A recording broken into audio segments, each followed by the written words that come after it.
नमस्कार, स्वागत है आपका डीआरटी न्यूज में।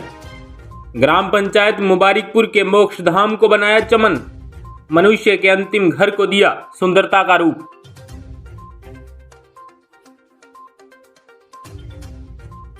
अलवर जिले की रामगढ़ पंचायत समिति की ग्राम पंचायत मुबारिकपुर में वर्तमान सरपंच भूपेंद्र सिंह, उप सरपंच गुरविंदर सिंह व भामाशाहों के सहयोग से शमशान घाट को चमन बना दिया गया। सामने दिखाई जा रही तस्वीरें शमशान घाट की है, जिसमें पंचायत के महानुभावों भामाशाहों ने वर्तमान सरपंच का सहयोग कर शमशान घाट को चमन बना डाला। वर्तमान सरपंच ने जानकारी देते हुए बताया कि मोक्ष धाम कमेटी के अध्यक्ष रमेश चंद सोनी, सचिव प्रदीप जैन, कोषाध्यक्ष नितिन गर्ग, पूर्ण सिंह, उप सरपंच गुरविंदर सिंह, गिरिराज प्रसाद मेघवाल, मामचंद मेघवाल, राजेंद्र करोतिया, घनश्याम सैनी, अमित नागपाल, ओम प्रकाश सिंघल, किरोड़ी कोहली, गणपत खाती, पंचायत समिति सदस्य अमरजीत कोरादी महानुभावों व भामाशाहों के रूप में उभर कर सामने आए और मोक्ष धाम को चमन बना दिया, जिसकी सुंदरता सामने दिखाई दे रही है। नमस्कार, एक बार हम फिर आपको दिखा रहे हैं जो शमशान घाट है, जो अपने मोक्ष धाम बोल सकते हैं। वो आप पीछे मेरे देख सकते हो, सरपंच साहब खड़े हैं, जो इन्होंने एक कमेटी बना रखी है, उसके अध्यक्ष साहब खड़े हैं रमेश चंद सोनी, तो जैन साहब इधर खड़े हैं और वहाँ में उप सरपंच साहब भी खड़े हैं। तो अपने इनसे बात करेंगे जो इन्होंने एक मुख्य पहल की है। आप मेरे सामने देख सकते हो, इस साइड के अंदर एक पेयजल की व्यवस्था की गई है और टीन शेड लगाए गए हैं जनता के सहयोग से, भामाशाहों के सहयोग से। तो अपने बात करेंगे सर से। सर नमस्कार। नमस्कार जी। जी सर, जैसे कि आपको अध्यक्ष बना रखा है इसके अंदर, तो आपने ये सबसे पहले कैसे पहल की जिस सहयोग से आज आपने ये एक मिसाल पेश कर दी है मुबारिकपुर की? अगर बात करें तो गांव का सहयोग से मतलब इकट्ठे करे गांव के आदमी ना, तो बस मीटिंग बनाई है।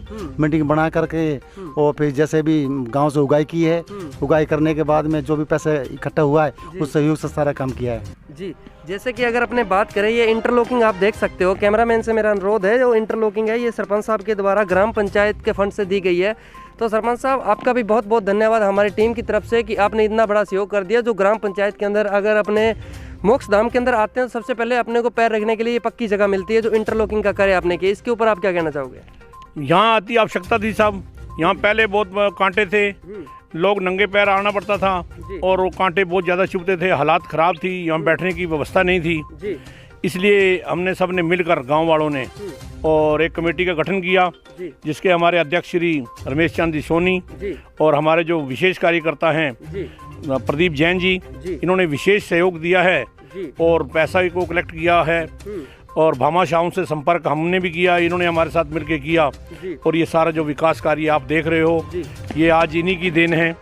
और गांव में सभी जातियों से मिलकर एक 31 आदमी की कमेटी का गठन किया गया, जिसमें श्री रमेश चंद जी सोनी अध्यक्ष बनाए गए और इन्होंने विशेष सहयोग दिया और विशेष टाइम देते हैं ये।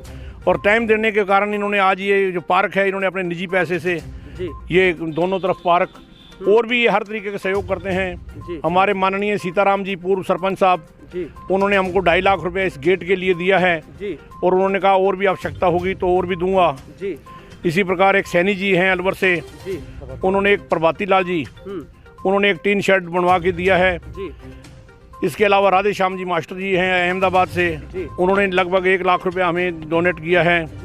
इसके अलावा और भी गांव में बहुत अन्य लोग हैं जो हमको सहयोग कर रहे हैं और उसमें हमने ये टीन शेड डाला है और टीन शेड के नीचे लगभग 50 कुर्सियां जो आने जाने वाले कुछ बैठने की व्यवस्था की गई है। और हम चाहते हैं दिन दुगनी रात चौगनी इसकी तरक्की हो, ऐसा रमेश जी पर मुझे विश्वास है, ये काम करेंगे। नौजवान हैं और वर्कर हैं और प्रदीप जैन जी हैं और ये भी बहुत सहयोग कर रहे हैं। और ग्राम पंचायत की ओर से ही हमने 2,90,000 रुपये की लागत से बाहर शौचालय का निर्माण कर रहे हैं, वो सामने आप देख रहे हो, वो ग्राम पंचायत की ओर से ही बनाया जा रहा है।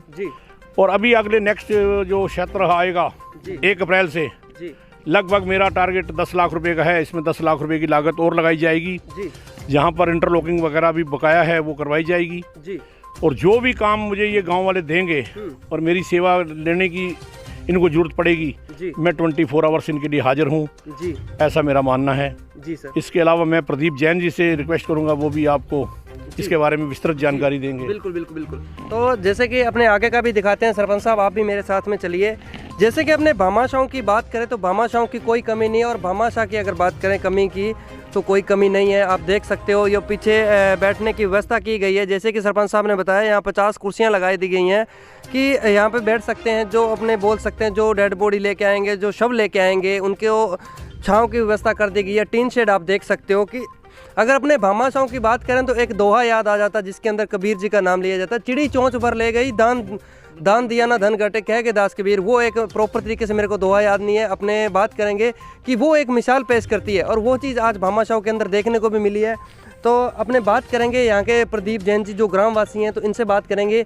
इन्होंने भी प्रयास किए हैं, साथ में मिलकर चले, कमेटी के सदस्य भी हैं। तो सर क्या कहना चाहोगे?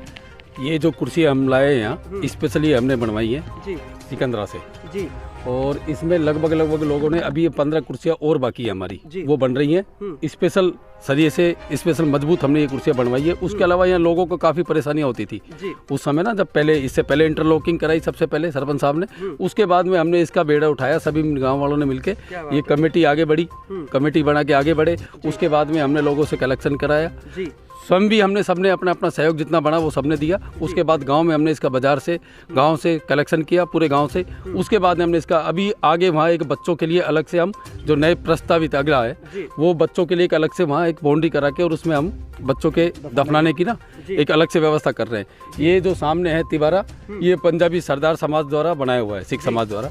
उसका भी हमने एक पार्टीशन करके इसमें भी हम लकड़ियों की एक अलग से व्यवस्था कर रहे हैं। नए प्रस्ताव में हमारा भी एक भामाशाह से बात चल रही है, तो यहाँ भी एक मंदिर की हम व्यवस्था करने जा रहे हैं इसके अंदर जी। तो अपने उप सरपंच साहब से बात करेंगे कि सर जैसे कि आप जैसे बता रहे हो लकड़ियों की व्यवस्था की जा रही है, तो इसके लिए भी जैसे कोई भी अगर शव लेके आता है जो गरीब परिवार से, तो उसके लिए क्या व्यवस्था की जाएगी? गरीब के लिए बिल्कुल निशुल्क लकड़ी देंगी। यदि कोई समर्थ है दे सकता है तो देगा, नहीं है गुंजाइश तो निशुल्क है जी। जैसे कि बता रहे हैं ये अपने उप सरपंच साहब की जो ग्राम पंचायत के अंदर जो किसी की डेड बॉडी लेके आई जाएगी, जिसका शव लेके आ जाएगा, जो मिडिल क्लास से परिवार हैं, जो गरीब तबके के लोग हैं, उनके लिए निःशुल्क रखी गई है लकड़ी की व्यवस्था। तो अपने बात करेंगे यहाँ के अध्यक्ष साहब से। सर जैसे कि अपने बात करें जो कुर्सियों की व्यवस्था कर दी गई, टीन शेड की व्यवस्था कर दी गई, जैसे कि इसके अंदर सरपंच साहब के द्वारा इंटरलॉकिंग भी करवा दी गई है, तो बाहर एक सार्वजनिक शौचालय भी बना दिया गया है और गेट के लिए भी भामाशाहों ने दान दिया है। तो आने वाले आज आपको भामाशाह के ग्राम पंचायत के लोग आपको देख रहे हैं, तो उनसे आप क्या आशा करना चाहोगे? तो उनसे आशा यही है भी और दान दें और मतलब और काम आगे बढ़े बस। तो जैसे कि सर आपने ये कहा आपकी अनोखी पहल किया, अगर अपने बात करें जो आपने पार्क की व्यवस्था कर दी है कि आने जाने वाले लोग हैं जो पार्क के अंदर बैठ सकते हैं, शाम के टाइम लोग इवनिंग वॉक के लिए भी आ जाएंगे इसके लिए। मतलब ये एक अगर बात करेंगे एक पवित्र जगह अपने कह सकते हैं, ये सबसे जो अंतिम घर है, अंतिम मंजिल है वो यही है। तो आपने ये सबसे पहले कैसे पहल की कि यहाँ पे पार्क की व्यवस्था करनी चाहिए, इसके बारे में बताइए। तो जगह देख के काफ़ी दिनों की डिमांड थी भाई ये काम होना चाहिए, तो मैंने कि हो जाएगा ये काम भी, लेकिन ये सारा गांव के सहयोग से फिर ये काम करवाई दिया। आसपास के कई कस्बे ऐसे हैं जिनमें अच्छे पार्क लगे हुए हैं, बाड़ियाँ होती है, उनको देख के भी ये कुछ दिमाग में आया ये विचार ना, अब शाम को लोग बाग आए यहाँ, चहल पहल बढ़े थोड़ी सी। पहले क्या कांटे झाड़ जंगल था, इसकी वजह से यहाँ लोग बाग नहीं आते थे। अब उससे बनाया तैयार हुआ है सही तरीके से, ये लगी इसकी हेज की एक बाउंड्री लगेगी, इसमें कुर्सियाँ भी लगेंगी, जो आ रही है कुर्सियाँ वो पार्क में लगवा देंगे, तो यहाँ लोग बाग आके बैठेंगे शाम को, उससे चहल पहल बढ़ेगी, सतह ये लोगों का मन करेगा। बिल्कुल बिल्कुल बिल्कुल। जैसे कि अपने बात करें सर, आपने इतनी बड़ी पहल कर दिखाई, और मैं हम भी हमारी टीम जो है आपसे आशा करते हैं कि शिक्षा के क्षेत्र में भी आप पहल करिए, क्योंकि देखा गया है जो अपने ग्रामीण क्षेत्र हैं इनके अंदर शिक्षा की काफ़ी बड़ी कमी रही है। जैसे कि हमने कैमरे के ऊपर सरपंच साहब से बात की, सरपंच साहब के रेजिडेंस के ऊपर कि शिक्षा के ऊपर, तो सर अगर यहाँ की बात करें, यहाँ पे शिक्षा व्यवस्था किस प्रकार की है? कमजोरी है शिक्षा पर, वो तो जी। तो आप क्या कहना चाहोगे शिक्षा यहाँ ये कौन से सन में बना था ये स्कूल अपना? सीनियर सेकेंडरी जी। ये 60 से पहले का स्कूल है और लगभग हमारे यहाँ कई पीढ़ियाँ उसमें से पढ़ के निकल गई है, ठीक है ना। स्कूल में पढ़ाई के हिसाब से पढ़ाई बढ़िया है, स्कूल में सरकारी स्कूल है, स्ट्रेंथ भी काफ़ी है। पहले क्या है, पहले आसपास के 9 गाँव तक के बच्चे भी यहीं सीनियर में 11th 12th में 10+2 में यहीं आते थे पढ़ने के लिए। अब वो बाद में वहाँ भी 5 साल पहले वहाँ 10+2 हुआ है 9 गाँव के अंदर। गर्ल्स स्कूल है जो वो अभी 8 तक है, वो लगभग 50-60 साल से 8 तक ही है। उसके हम चाहते हैं कि वो सेकेंडरी गर्ल्स स्कूल सेकेंडरी हो जाए। ये हमारे सभी लोगों की मुबारकपुर कस्बे की पूरे की मंशा है कि ये भाई सेकेंडरी स्कूल या हायर सेकेंडरी स्कूल बने। जी, तो सरपंच साहब का भी धन्यवाद, ग्रामीणों का भी धन्यवाद, भामाशाहों का धन्यवाद, उप सरपंच साहब का धन्यवाद, जिन्होंने इतनी गर्मी आप देख सकते हो, चमचमाती धूप है, इसके अंदर आप अपनी ग्राम पंचायत के कस्बे के बारे में बताया, जो शमशान घाट के मोक्ष धाम के बारे में बताया। तो सरपंच साहब आपका भी धन्यवाद, आपने इतना टाइम दिया। ये चमचमाती ऊपर धूप भी काफ़ी है, अपने समय के अभाव को लेकर अपने शब्दों को विराम देते हैं। जय हिंद सरपंच साहब। जय हिंद, जय भारत। ग्राम पंचायत मुबारिकपुर वर्तमान सरपंच भूपेंद्र सिंह अपने कार्यकाल में पंचायत के किन किन मुद्दों एवं किन किन विकास कार्यों को प्राथमिकता देंगे, आइए सुनते हैं डीआरटी न्यूज स्पेशल मीटिंग के दौरान हुई विशेष वार्ता को। नमस्कार, आप देख रहे हो डीआरटी न्यूज चैनल, मैं आपके साथ संवाददाता वीर सिंह। तो आज हम पहुंच चुके हैं ग्राम पंचायत मुबारिकपुर के अंदर, पंचायत समिति रामगढ़, जिला अलवर। जो यहाँ के वर्तमान सरपंच हैं भूपेंद्र सिंह जी, वो हमारे साथ जुड़े हुए हैं। तो इनसे आज खास मुलाकात के अंदर अपने बात करेंगे। तो ये हमारे साथ उप सरपंच भी जुड़े हुए हैं गुरविंदर सिंह जी, तो इनसे भी अपने बात करेंगे कि इनकी ग्राम पंचायत के अंदर क्या मुद्दे हैं, क्या मसले, किन उद्देश्यों को लेकर ये चुनावी मैदान में आए थे। और जैसे कि इनके 2 साल पूर्ण हो चुके हैं, तो अपने इनके विकास कार्यों के ऊपर भी बात करेंगे। सरपंच साहब, पहले तो हमारे चैनल के अंदर आपका बहुत बहुत स्वागत है। धन्यवाद सब, धन्यवाद जी। तो सरपंच साहब, अगर अपने बात करें आपके राजनीतिक परिचय की, तो आपका राजनीतिक परिचय क्या है?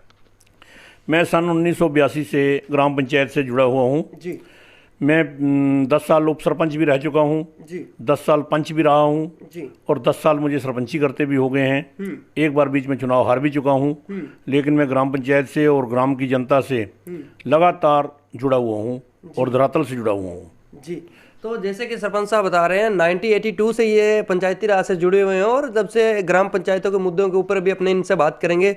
सरपंच साहब, देखो, ग्राम पंचायत के अंदर मुद्दे तो बहुत होते हैं, और आपको ऐसा सबसे बड़ा क्या मुद्दा लगा जिसकी वजह से आपको चुनावी मैदान में आना पड़ा और आपने ये सोचा अगर मैं यहाँ से मुबारिकपुर से सरपंच बनता हूँ, सबसे पहले इस समस्या का समाधान होगा? ऐसी बड़ी समस्या है यहाँ? सबसे बड़ी समस्या ये है, हमारे गाँव के साथ एक थोकदार बास जुड़ा हुआ है जी। और थोकदार बास जो है पिछले लगभग मेरी जन्म से ही मैं देख रहा हूँ, उसको सड़क नहीं है, जो कि मात्र गांव से 1-1.5 किलोमीटर की दूरी पर है। जी। उसके आने जाने में उनको भारी परेशानी होती है बरसात के दिनों में। उस सड़क को सही करवाने के लिए बीच में कई छोटी मोटी समस्याएं आ रही हैं। जी। कुछ सोल्यूशन हुआ है और कुछ अभी भी पेंडेंसी है। जी। मैं माननीय जुबेर खान जी से कई बार मिला हूँ, जी। साफिया खान जी से भी मिला हूँ। जी। अभी जुबेर खान जी जो है मेवात विकास बोर्ड के चेयरमैन बने थे, मैं जयपुर भी उनसे मिलने गया था स्पेशल तौर पर। और ख़ास तौर से मेरी मांग है कि बास थोकदार का रोड। जी। और इसके अलावा जो हमारे गांव की सड़कें हैं, जी। मुबारिकपुर से नौगावा, बहुत ही बुरा हाल है, क्षतिग्रस्त है। उसके अलावा मुबारिकपुर से अतरिया जाते हैं, वो भी अलवर जाने का एकमात्र रास्ता है, एक नौगावा है। दोनों ही रास्तों पर बहुत बुरा हाल है। मैं कई बार मांग पत्र भी दे चुका हूँ। अभी माननीय जुबेर खान जी के सपुत्र आयरन जी आए थे, उनसे भी मैंने रिक्वेस्ट की, जुबेर जी से भी की, लेकिन अभी बजट सत्र में उसकी घोषणा की गई, लेकिन धरातल पर आज तक कुछ नहीं हुआ। बहुत बुरा हाल है। जी। तो सर, आज आपको एमएलए एमपी साहब भी अपने देख रहे हैं, साफिया जी एमएलए साहब अपने को देख रहे हैं, तो आप उनसे क्या मांग करना चाहोगे? हमारे चैनल के माध्यम से क्या गुहार लगाना चाहोगे? मैं तो उनसे यही मेरी रिक्वेस्ट है, नौगावा से अतरिया तक जी रोड बहुत जल्दी बनना चाहिए। जी। अब वो आश्वासन देते हैं, खाली पैच वर्क कभी कर दिया कभी नहीं किया। आज के हालात इतने बुरे हैं कि मैं कुछ कह नहीं सकता। आप मौके पर जाकर उसको देख सकते हो, और पूरा इलाका देखता है, पूरा गांव देखता है। जी। अब मैं उनसे बात भी की, उन्होंने कहा कि विधानसभा में इसका बजट सत्र में, पिछले सत्र में, इसमें नहीं पिछले में सत्र में वो सैंक्शन हो गई थी 56 करोड़ रुपया। अब वो बोल रहे हैं 70 करोड़ होगी, लेकिन धरातल पर काम नहीं हो रहा, हमारा पेट नहीं भर रहा और जनता इससे संतुष्ट नहीं है। रोज रोज हमको पिंच करती है, कभी व्हाट्सएप के जरिए, कभी फेसबुक के जरिए, तो हमें भी दुख महसूस होता है बहुत ज़्यादा। जी। तो जैसे कि हमने ऑफ रिकॉर्ड के अंदर आपको बताया कि जो ग्राम पंचायत की जो सड़कें हैं, जैसे कि सरपंच साहब बता रहे हैं, ग्राम पंचायत के अंदर आने जाने नौगावा से मुबारिकपुर को जो रोड जोड़ती है वो काफ़ी क्षतिग्रस्त है। उसके ऊपर एक्सीडेंट होने के भी ज़्यादा चांस रहते हैं और किसानों को भी आने जाने में काफ़ी दिक्कतों का सामना करना पड़ता है। तो जैसे कि हम आपको कैमरे के अंदर भी दिखाएंगे और PWD विभाग भी देख रहा है, तो हमारी उनसे भी आशा है कि आने वाले टाइम में इस रोड का समाधान हो। तो सरपंच साहब, अगर अपने नेक्स्ट मुद्दे की ओर बात करें, ग्राम पंचायत के अंदर मुद्दे तो बहुत होते हैं, जो अहम मुद्दा वो शिक्षा का है। और शिक्षा कहते हैं कि वो शेरनी का दूध है, जो पिएगा वही दहाड़ेगा। तो अपनी ग्राम पंचायत के अंदर मुबारिकपुर के अंदर शिक्षा का क्या स्तर है? मुबारिकपुर में सीनियर हायर सेकेंडरी स्कूल है, वहाँ के प्रिंसिपल साहब बहुत अच्छा काम कर रहे हैं और रिजल्ट भी परसेंटेज अच्छी आ रही है। लेकिन हमारी समस्याएं ये हैं, एक हमारी यहाँ गर्ल स्कूल है जो 1960 से राजकीय उच्च प्राथमिक बालिका विद्यालय है। वो भी मैंने कई बार रिक्वेस्ट की है उच्च अधिकारियों से, लेकिन उसको भी आज तक सेकेंडरी नहीं किया गया। मैं उसके लिए भी रिक्वेस्ट करूंगा कि देखो बालिका हैं, बालिकाओं के लिए स्लोगन तो बहुत बड़े बड़े लिखे जाते हैं, लेकिन धरातल पर उन बच्चियों को 1960 से आज तक बिल्कुल मतलब वो विद्यालय वहीं का वहीं है जैसा था। इसके अलावा हमारे बास थोकदार है, बास थोकदार में आज वहाँ लगभग 450 बच्चे हैं। वहाँ भी जो है वो सेकेंडरी स्कूल होना चाहिए या हायर सेकेंडरी होना चाहिए, वो भी नहीं हो पा रहा। मैंने वो भी उसके लिए भी मांग पत्र दिया है। इसके अलावा एक हमारे रायसिक बास स्कूल है जहाँ से लगभग मैं कल परसों ही वहाँ पर गया था, देखा तो वहाँ पर लगभग 200 बच्चे हैं, 5वीं तक का स्कूल है। बहुत बड़ी बिल्डिंग है, सब कुछ है, लेकिन वहाँ मात्र 5वीं तक का स्कूल है। मैं उसके लिए भी कहूँगा कि रायसिक बास, थोकदार बास और हमारी जो बच्चियाँ हैं गर्ल स्कूल है जो, इन तीनों स्कूलों को ऊंचा उठाया जाए। सेकेंडरी तो करना अति आवश्यक है जिससे बच्चियाँ अलग से अपनी पढ़ाई कर सकें। तो जैसे कि सरपंच साहब का बताना है कि जो बालिका शिक्षा का स्तर है वो आज भी काफ़ी पीछे है। जैसे कि ये 1982 से सरपंच है, ये उप सरपंच भी रहे हुए हैं, तो जब से पंचायती राज से जुड़े हैं तो इन्होंने जैसे कि पिछले टाइम की भी दशा बताई और अब की भी दशा बताई, कोई ज़्यादा फर्क नहीं है उसके अंदर अगर अपने बात करें तो सरपंच साहब देखा जाता है जो अपने ग्रामीण क्षेत्र है इसके अंदर बालिकाओं को हर क्षेत्र में पीछे रखा जाता है। जैसे शिक्षा के क्षेत्र में ले लो, आगे ले लो, कम एज के अंदर उनकी शादी कर दी जाती है। तो इसके ऊपर आप क्या कहना चाहोगे? अपने ग्राम पंचायत स्तर का क्या स्तर है? नहीं, बच्चियों की शादी तो लगभग यहाँ एक्चुअल टाइम पर ही कर रहे हैं, और जो हमारे खास तौर से मेव भाई हैं उनसे भी मेरा संबंध अच्छे हैं। मैं समय समय पर उनके शादियों में अटेंड भी करता हूँ और उनको सलाह भी देता हूँ कि जो गवर्नमेंट के रूल रेगुलेशन हैं उनको फॉलो किया जाए, नाबालिग बच्चियों की शादी ना की जाए। वो कुछ असर भी है उन पर, लेकिन धीरे धीरे होगा। अभी 100% तो नहीं है, लेकिन काफ़ी असर हो चुका है उन पर, और वो बच्चियां अभी नाबालिग बच्चियों की शादी नहीं करेंगे। अब पढ़ने के लिए भी बच्चियां आ रही हैं। जो गवर्नमेंट की तरफ से बच्चों को राशन दिया जा रहा है उससे भी बच्चों को पढ़ाई की तरफ आगे बढ़े हैं। क्यों गार्जियंस भी सोचते हैं चलो कुछ खाने पीने को भी बच्चों को मिलेगा, कुछ घर भी आवारा नहीं डोलेंगे, तो अब बच्चे स्कूल भेजने लगे हैं। मेरे ख्याल से मुबारकपुर में 100% ही है जो सभी बच्चे स्कूल जा रहे हैं। ऐसा नहीं है कि बच्चे स्कूल ना जा रहे हों, लेकिन यहाँ तो मेन समस्याएं वही हैं कि स्कूल छोटे हैं, ऊंचे नहीं किए जा रहे, जिनको स्कूलों को बढ़ाया जाए। सेकेंडरी, हायर सेकेंडरी, जो आज गहलोत सरकार ने पूरे राजस्थान में घोषणा की है कि सभी जो स्कूल हैं वो एकदम डायरेक्ट अब सेकेंडरी नहीं होंगे, हायर सेकेंडरी होंगे, जैसा मेरे सुनने में आया है। तो मैं कहूँगा कि ये भी हमारी बालिकाएं हैं, और ख़ास तौर से थोकदार बास का स्कूल है और रायसिक बास का स्कूल है, इनको भी हायर सेकेंडरी किया जाए। ये मेरी गवर्नमेंट से रिक्वेस्ट है। जैसे कि अपन बात करें कि देखो नौगांवा के बाद अगर नंबर आता तो सबसे बड़ी ग्राम पंचायत मुबारकपुर है। तो सरपंच साहब मेरा आपसे निजी क्वेश्चन रहेगा, जैसे कि एक प्रस्ताव पारित हुआ है जो बालिकाओं की 18 वर्ष से आयु लेके 21 वर्ष कर दी गई है, तो क्या लगता है आप इसके ऊपर क्या टिप्पणी करना चाहोगे? बहुत अच्छा किया गया सब, इससे हम बहुत सहमत हैं। बच्चों को पूरा टाइम मिलेगा खेलने कूदने का भी और अपने पढ़ाई लिखाई के लिए भी। एक जल्दी शादी करने से बच्चे एक बंध जाते हैं गृहस्थ जीवन के अंदर, तो अच्छा है 21 साल में शादी होगी तो बच्चे पूर्ण रूप से विकसित होंगे और उसके बाद ही उनकी शादी हो, उसी गृहस्थ जीवन में अपना जीवन आरंभ करें। मैं इससे सहमत हूँ। तो ये थे हमारे साथ सरपंच साहब भूपेंद्र सिंह जी। तो अपने उप सरपंच साहब से बात करते हैं, ये हमारे साथ जुड़े हुए हैं, तो इनसे अपने पूछेंगे। सरपंच साहब पहले तो आपका, उप सरपंच साहब आपका परिचय। मैं गुरविंदर सिंह, ग्राम पंचायत मुबारकपुर से जी, और इससे पहले मैं उप सरपंच रह चुका हूँ जी, और इस समय भी उप सरपंच हूँ जी। और मेरी मिसेज है जो वो इसे रामगढ़ पंचायत समिति सदस्य हैं जी। जैसे कि राजनीति से ये भी लंबे टाइम से जुड़े हुए हैं, तो उप सरपंच साहब अगर अपने बात करें, आप एक युवा उप सरपंच हो, तो अपनी ग्राम पंचायत की अपन बात करें कि युवाओं के अंदर नशे का क्या स्तर है यहाँ? जी ऐसा कोई बात नहीं है, नशा मुबारकपुर में ठीक है, कोई लंबे चौड़े स्तर पर नहीं है। नहीं है मैं ऐसा तो नहीं कह सकता, लेकिन फिर भी नॉर्मल है जी, लंबा नहीं है जी। तो सर आज आपको पूरे भारत देश के युवा देख रहे हैं, ग्राम पंचायत के लोग आप देख रहे हैं, पंचायत समिति लोग आपको देख रहे हैं, तो नशे से दूर रहने के लिए आप अपने युवाओं को क्या कहना चाहोगे हमारे चैनल के माध्यम से? ऐसा सर, मैं जहाँ तक मुबारकपुर की बात करता हूँ, सभी युवा जो मेरे संपर्क में हैं बिल्कुल नशे से दूर हैं जी। और कुछ लोग हैं जो कम शिक्षित हैं जी। और नशे की तरफ हैं, उन्हें भी हम गाइड करते हैं कि वो नशे में ना जुड़ें जी। और अच्छा घर परिवार अच्छा से चलाएं। जी। यही मेरी उनसे रिक्वेस्ट है। जी। तो अगर आपने बात करें जैसे कि उप सरपंच साहब का भी यही कहना है, ये भी एक युवा है और युवाओं को होने के नाते इनका यही कहना है युवाओं से कि नशे से दूर रहें और खेल मैदानों की ओर जुड़ें। तो सरपंच साहब मेरे आपसे सवाल रहेगा, जो ग्राम पंचायत के अंदर देखो अगर अपने बात करें लाइट, पानी की व्यवस्था, पेयजल की समस्या, तो सबसे बड़ी किस चीज़ की समस्या है? सबसे बड़ी समस्या इस समय मुबारकपुर में, बाकी पानी की कोई समस्या नहीं है, पानी पूरे तरीके से आ रहा है।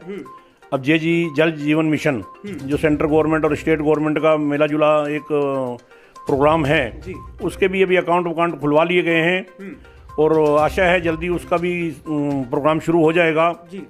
लेकिन यहाँ एक समस्या खेल मैदान की है।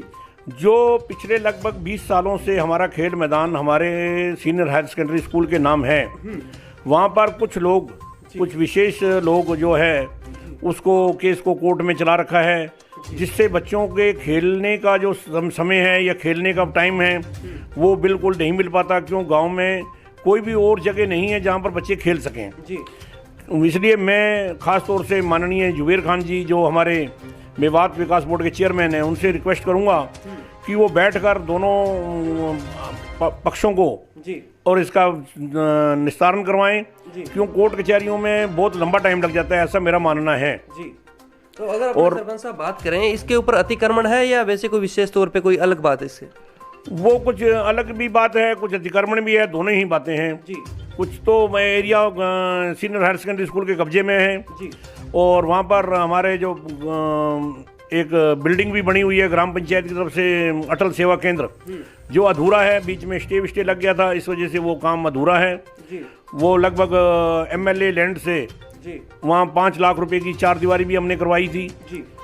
और इसके अलावा वो भी कुछ वक्फ बोर्ड की तरफ से स्टे लग गया था, वहाँ से अभी सोल्यूशन हुआ है और अब वो हाई कोर्ट में केस पुटअप अभी सरकार पता नहीं कर रही है या नहीं कर रही है। शिक्षा विभाग, रोज़ मेरी प्रिंसिपल साहब से बात होती है, वो कह रहे हैं मैं जयपुर ऊपर लिख रहा हूँ, कोई मैडम है, मैं नाम उनका भूल गया, वो प्रिंसिपल साहब आपको विशेष तौर से जानकारी देंगे। वो उस केस को उन्होंने पुटअप किया या नहीं किया, ये इस तरीके से वो पेंडेंसी चल रही है कोई राजनीतिक दबाव के कारण, जैसा मेरा मानना है। मैं जितने भी हमारे एमएलए हैं या अधिकारीगण हैं या हमारे सीएम हैं, मैं कह रहा हूँ बच्चों का फील्ड है, उसको बच्चों को दिया जाए, उसमें किसी जाति विशेष का कोई वो रोल नहीं है और उस पर लाखों रुपए हमने गांव की तरफ से भी और ग्राम पंचायत की तरफ से भी खर्च कर चुके हैं। तो उसको वैसे व्यर्थ ना किया जाए और उसको काम प्रैक्टिकल होना चाहिए। जैसे कि देख सकते हैं शिक्षा के क्षेत्र के अंदर भी राजनीति आने लग गया। आज के टाइम में राजनीति की शुरुआत भी यहीं से हो जाती है, जैसे हमने कॉलेज टाइम की बात करें, लेकिन जो स्कूलों के अंदर राजनीति वो काफ़ी हावी होती जा रही है, आप देख सकते हो। सरपंच साहब, मेरा नेक्स्ट मुद्दा रहेगा किसानों पे। जो भारत देश है वो जवान और किसान पे टिका और कृषि प्रधान देश है। जो यहाँ की 70% आबादी है वो कृषि पे निर्भर करती है। तो अपने बात करें सरपंच साहब यहाँ के किसानों की, इस बार पूरे राजस्थान के अंदर यूरिया और डीएपी के लिए काफ़ी लंबी लंबी लाइनें देखने को मिली है, काफ़ी भारी किल्लत देखने को मिली। तो अपने मुबारकपुर की क्या स्थिति थी? देखो जी, मैं इस बात से सहमत हूँ कि दुनिया परेशान हुई है, लेकिन मुबारकपुर में मैंने नहीं होने दी। वो क्यों कि यहाँ लड़ाई दंगे की वजह से हमने अपने नौजवान साथी साथ लिए और लगभग 10-12 गाड़ियाँ मंगवाई, अपनी लाइनें लगवाई, सबको यहाँ पूरी खाद मिली है और यहाँ से जो है खाद और भी पंचायत समिति लेवल में गांव में भी गई है। नौगांवा एरिया, रामगढ़ एरिया, बीजवा, इधर किशनगढ़ तक भी लोग यहाँ से खाद लेकर गए हैं। खाद की मुबारकपुर में मेरे ख्याल से बिल्कुल कोई शॉर्टेज नहीं आई। ये मैं नहीं कह रहा, आप गाँव में किसी भी आदमी से इंडिविजुअल पूछ सकते हैं, मुबारकपुर में कोई खाद की शॉर्टेज नहीं आई और आशा करता हूं कि मैं आगे भी पूरा सहयोग करता रहूंगा किसानों के लिए। तो हम दोनों, खास तौर से मेरे उप सरपंच साहब, मेरी ग्राम पंचायत के मेंबरान और हमारे डायरेक्टर साहिबा, सारे ही हम मिलकर पूरा एकदम हो जाते हैं इकट्ठे एकदम। गाड़ी हमको इन्फॉर्मेशन जैसे ही मिलती है हम सवेरे अपने सारे काम छोड़कर लाइनें लगवाते हैं। तो इसलिए वो कोई इस समय मेरे ख्याल खाद की कोई समस्या नहीं है और ग्राम सेवा सहकारी समिति भी काफ़ी सहयोग कर रही है, वो भी काफ़ी खाद किसानों को वितरण कर रही है और अभी भी गाड़ियाँ रेगुलर आ रही हैं और डीएपी भी आ रही है, कोई ऐसी समस्या नहीं है। जैसे कि सर का कहना है कि डीएपी की अभी भी उपलब्धता हो रही है और अभी काफ़ी टाइम से जो पीछे पूरे राजस्थान के अंदर किल्लत देखने को मिली, तो जैसे कि सरपंच साहब का कहना है कि मुबारकपुर के अंदर ऐसी स्थिति नहीं बनी। तो सरपंच साहब अगर अपने बात करें किसानों की लाइट की, तो कितने टाइम यहाँ लाइट मिल रही है किसानों को?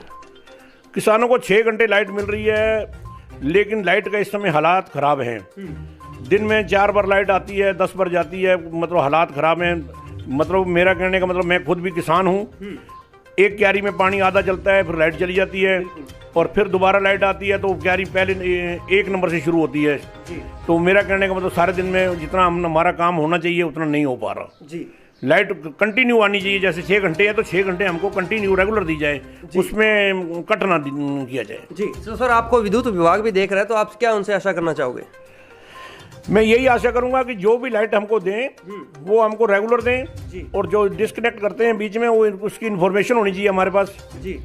GSS पर हमको सूचना दें कि इतने घंटे लाइट नहीं आएगी तो नहीं आएगी, जिससे किसान खेतों में ना बैठा रहे जी। मैं तो यही उम्मीदें करता हूँ कि जो लाइट कट हो हमको इन्फॉर्मेशन दी जाए, और ख़ास तौर से ग्राम पंचायत को दी जाए। हमने यहाँ ख़ास तौर से गाँव में ग्रुप बना रखे हैं जी।